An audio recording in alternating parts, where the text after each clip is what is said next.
Wow, what a wild and crazy month December is going to be for Deadheads. I'm Brian Bothun, and we're at the Warfield Theater, where Jerry's opening up the month on the 1st and 2nd with a pair of shows. Next week we'll have the earthquake benefit, and a whole lot more. Deadheads transformed the sidewalk of San Francisco's main thoroughfare, Market Street, into a colorful carnival scene, complete with drums and vending. Once inside the Warfield, we were treated to yet another unannounced appearance by saxman Clarence Clemens. In the wake of the earthquake that shook Northern California, the Bay Area music community banded together, staging a series of benefit concerts. On December 6th, the Grateful Dead couldn't make it on this date, but wanted to be very much a part of this. So they'll be playing Oakland Coliseum on December 6th as part of this program. People need it. It's so easy to do. It would be a crime not to do it. You know, we don't have to do the work. Bill Graham has to do the work. Set the stage, sell the tickets, man the phones, blah, blah, blah. We just have to go out and play. It's sort of easy would be the word. So it would be a crime not to do it, I think. The Bay Area has this kind of people who have this kind of heart. You know, I know the Grateful Dead, they're always saying it, Paul Cart, Kantner, you know. I'm very grateful to be part of the Bay Area because a lot of evolved spirits, evolved souls live in the Bay Area. The midweek earthquake benefit, along with a 3-night run at the Forum in Inglewood, made for a nifty California mini tour. Some drove, others flew.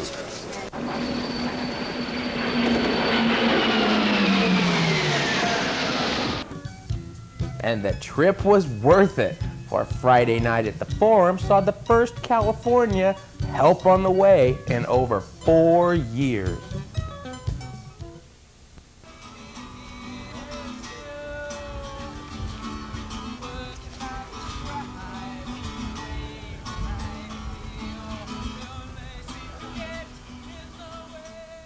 It's Saturday afternoon in Southern California, and we're hanging out on Venice Beach, where it's a beautiful day to just watch the scene go by before we head over to the Forum to see the Dead. My ticket says Dark Star, and a lot of heads think they're gonna play it tonight. They recovered from Friday, and I'm ready for a Dark Star tonight. Addicts for an encore, and it'll be a killer show. Dark Star, definitely. Dark Star. Dark Star. Anything they want. Yeah, the Help Slip Franklin's was really good. The Looks Like Rain was incredible. He's Gone, sweet. Drum Space. Last night, the same thing. They had like an incredible Saturday night. They opened with Foolish Heart playing in the band. Crazy Fingers. Uncle John's back into playing. Drums. Good Space, good. Out of the Space, Fantasy, Hey Jude, and then Jerry's like, yeah, I got my new guitar. No, I don't know. I'll predict Dark Star. I want to Sure. What are you hoping to see tonight? I don't know, but I'm starting to see it already.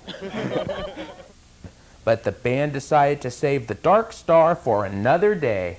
listen now, baby. Baby. It's for sure. Baby. I got the fever. In an effort to discourage vending, the Forum parking lot didn't open until 4 o'clock. By Sunday, however, this policy proved to be a bit much, and officials opened the lot at 8 a.m. Arena security did a good job of policing the no vending policy in the main lot. However, over here in the parking lot across the street, vending is flourishing and the scene goes on.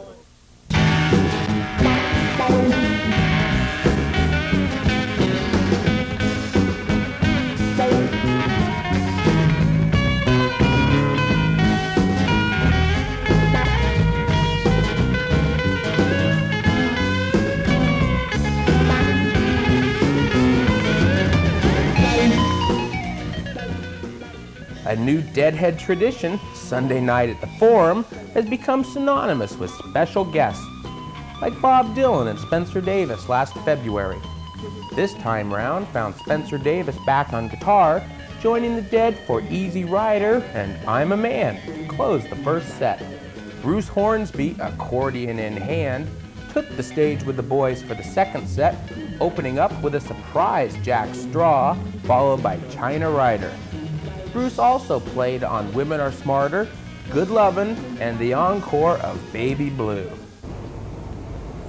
We're back in the Bay Area for the annual New Year's run at the Oakland Coliseum.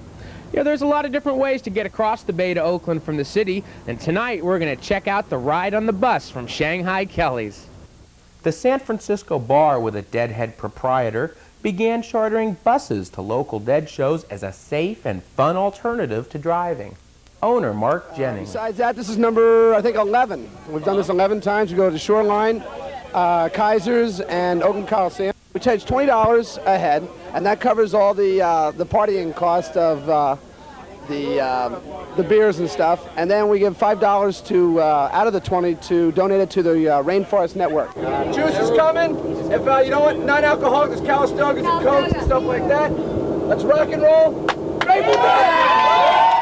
I'm an old bus goer. I rode the first one, and I'm sure I'll be on the last. Are you on the just the Bozo bus or the Bolo bus?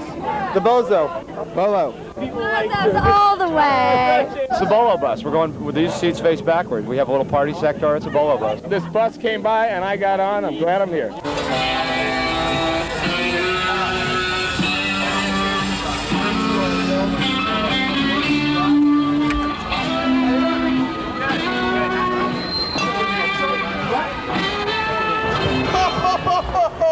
Merry Christmas!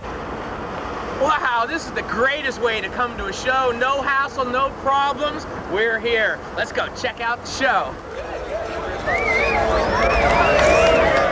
A lot of people travel from a long distance to come to this show. So logistics of getting here, sometimes they don't realize that they're going to be here maybe 12 hours early. Right. And they need a place to go. The band's new policy of not opening the Coliseum lots until 4 o'clock eliminated vending booths and overnight camping. And that was just fine with some fans. I think there's serious problems, and it's one way to deal with it. You know, it's gotten out of hand a lot of years, and I think they got to do something. Well, that's about all the scene can take. I think you got to contain the, the ignorance, but we'll get there. Well, it's okay, but you know, if you wake up at noon, it doesn't matter. But others weren't so happy. Well, I'd rather have the overnight camping.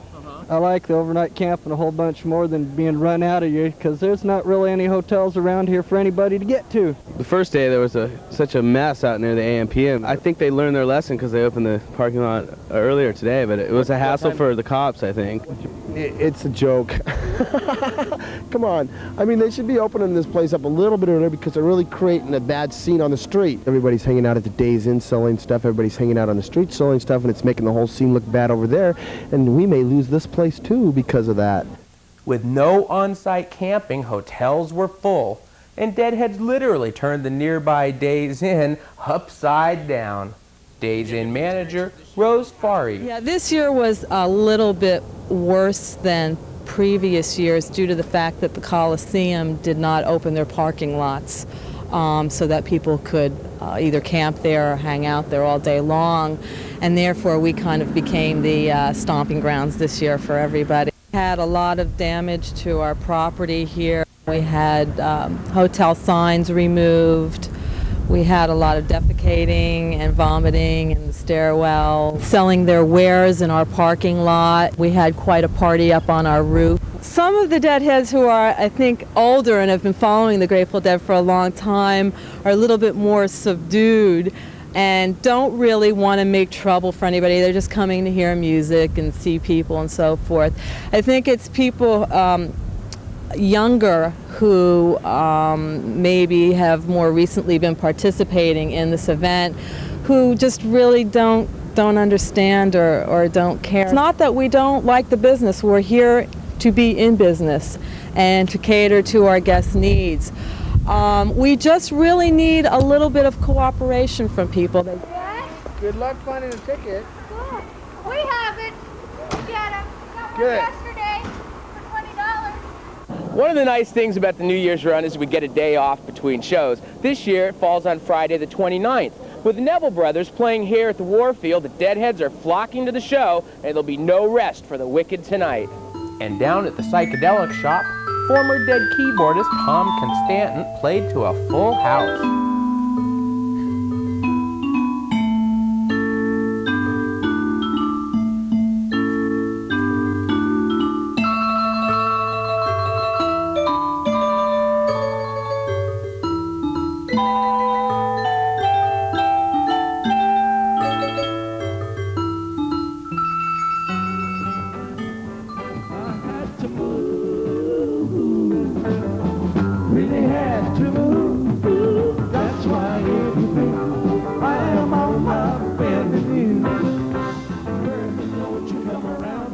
The day off to rest apparently did the Dead some good too, for they opened up the show on the 30th with a lively Bertha into a surprise good lovin'. But overall, the shows received mixed reviews. You know, just the whole evening was really good. Great Watchtower. Love Light was great. They're playing good. Wednesday's hot show. Good playing Crazy Fingers, Uncle John's, like the Forum one. But the Thursday show was pathetic, I thought. Wasn't very good. Didn't like Thursday. No, they good song selection, but uninspired playing, I thought.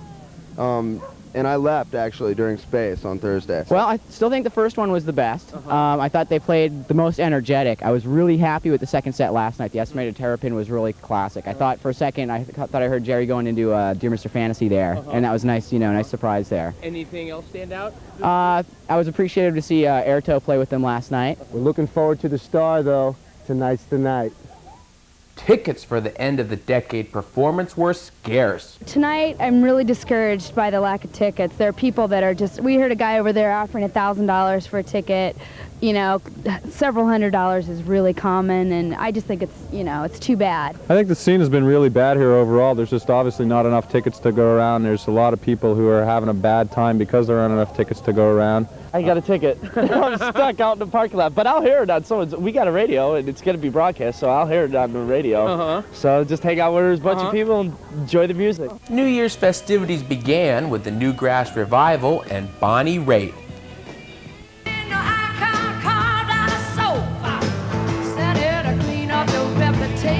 Later, during the Dead's first set, Bonnie played some mean slide guitar on Big Boss Man. The excitement built as New Year's approached, and the crowd grew louder and louder, anticipating Bill Graham's annual stunt.